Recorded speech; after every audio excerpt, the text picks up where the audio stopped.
The Old Guard is the incredible summer superhero movie that we need, and I'm not just saying that because the COVID-19 pandemic effectively canceled summer movie season. This film is based on the graphic novels by Greg Rucka, but there are some major changes during the adaptation, including one heart-stopping scene which was not in the source material at all. Some of my ex-colleagues at the CIA feel differently. We'll talk about some of the biggest differences between movie and books, and reveal the one graphic novel scene the author refused to cut. Be warned, there are spoilers ahead.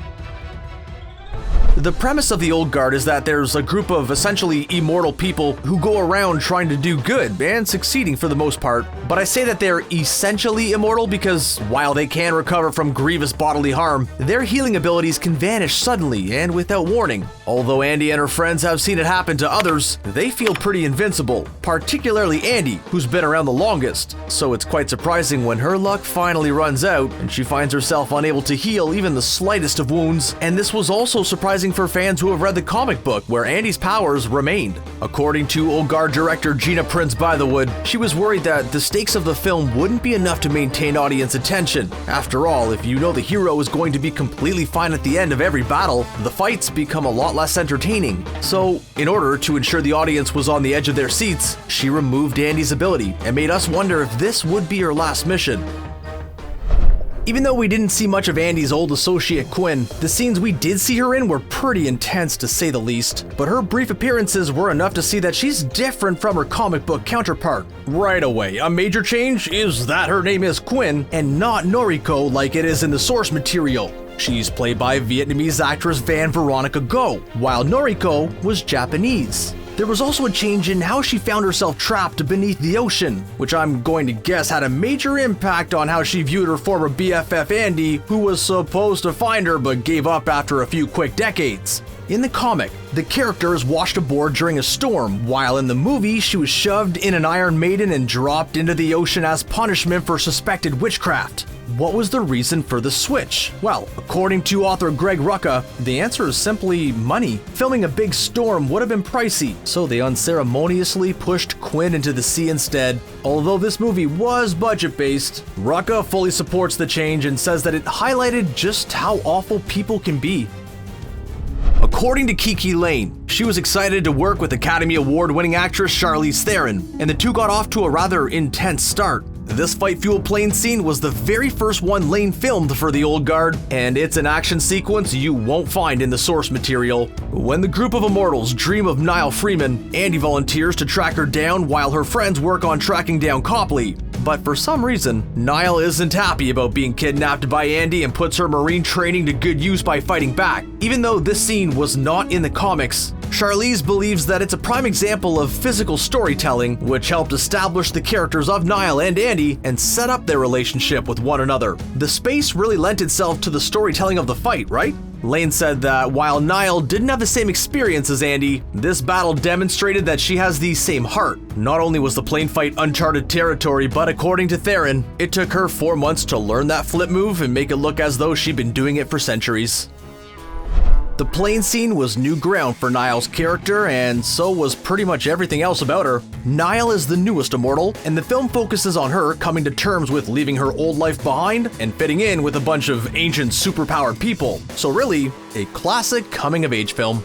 We learn about her family and how her dad lost his life during his military service, and her mom struggled to keep Nile and her brother safe. She demonstrates her incredible combat skills and her unflagging heroism when she goes back to rescue her friends after learning of Booker's betrayal. But in the comics, Joe and Nikki got away from Merrick on their own. Nile is a much smaller character in the book, and she's not nearly as well-rounded or compelling as she is in the movie. While some other characters had their backstories trimmed down, Nile actually got a lot more added. In Marvel's Doctor Strange, Chiwetel Ejofor played Karl Mordo, who turns his back on the mystic arts and vows to hunt down its users and strip them of their powers. In The Old Guard, he plays James Copley, who turns his back on the Immortals and vows to hunt them down so Merrick can study their powers.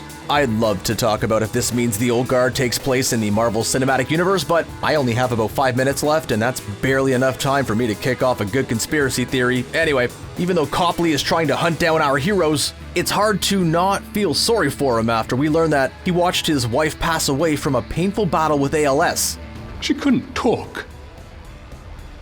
At the end, He believes that the potential benefits of testing on the immortals outweighs the ethical issues of capturing and experimenting on them, at least up until they start showing up and making a mess in his apartment. But in the comics, there isn't a greater mitigating motivator to his actions. He's simply a guy employed by Merrick who's trying to earn a paycheck. He also doesn't know about the immortals' extensive history of important people saving so early on like he does in the film.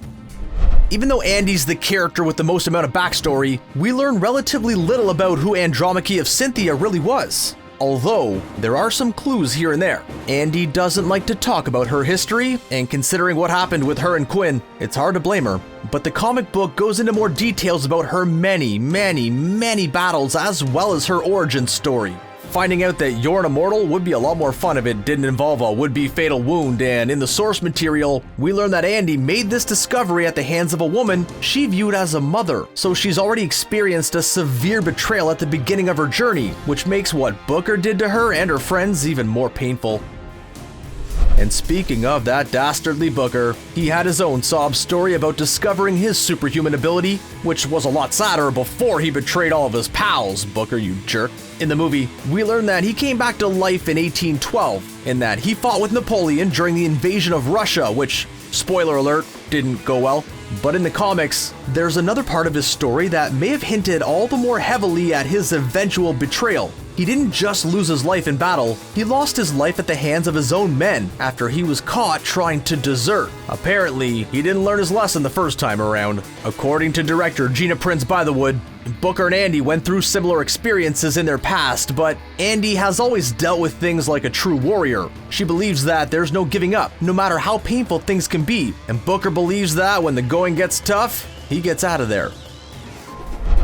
We saw a hint of Merrick's true hideous nature when he tested Joe's healing ability, but he's a much more loathful character in the comic books. And that's saying something, since in the movie, he's a money-hungry corporate fat cat played by Harry Melling, aka Dudley Dursley from the Harry Potter franchise. But let's not gloss over his accomplice, Dr. Mita Kozak, who is certainly culpable in this whole immortal abduction scheme. In the source material, Merrick's doctor is a man named Dr. Ivan, and he is not overpowered by Nile. In fact, he actually lets Joe and Nikki go. But since he did so after performing horrible and unethical experiments on them, they return the favor by taking him out. Hey, they both watched him harm the loves of their lives. What else do you expect?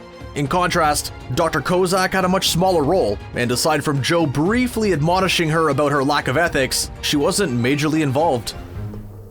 We don't see much of Andy interacting with non-immortals in the Old Guard, unless you count the times she decimated wave after wave of enemies, but in the comics, we learn that Joe and Nikki aren't the only two immortals to engage in romantic relationships. Although there was a moment when Booker joked that Andy probably knew artist Auguste Rodin biblically, which may have been a nod to her more, active love life in the book. Did you know him? Probably biblically. Andy was once in love with a freed slave named Achilles who fought with the British in the Revolutionary War.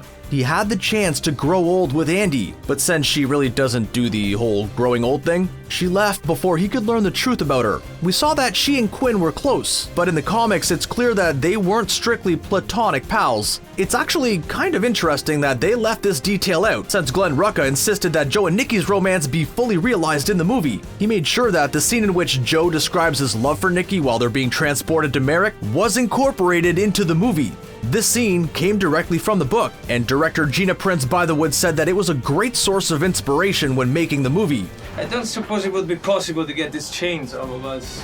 Of course, there's always the chance that we'll learn more about Andy and Quinn's relationship if there is a sequel. And after that stinger, I can't be the only fan who's hoping for one. Andy's an incredible combatant who has saved countless lives and helped shape the course of human history. Is there anything that she can't do? Well, in the comics, one of the things that she struggles with is using technology. It sounds kinda silly, but it makes sense to anyone who's tried to help their grandparents set up an email account. She comes from a time before technology, and is not a fan of the modern world and all of its various electronic gadgets and doodads, but in the movie, Andy seems to accept today's tech just fine. Right away, she spots some tourists taking a selfie, and quickly offers to take a group photo so she can sneakily delete one with her in the background. That's pretty impressive for someone whose comic book counterpart can't figure out the latest iPad interface. This Andy society is all too aware of how difficult it is to disappear in the digital age, which is why she demands that Copley use his skills to cover her tracks as penance for his betrayal. Are you hoping for a sequel to The Old Guard after that teaser at the end? Tell us how you think this film stacks up against other superhero flicks in the comments section below, and don't forget to click on the subscribe button for more videos from us here at ScreenRant. Thanks for watching.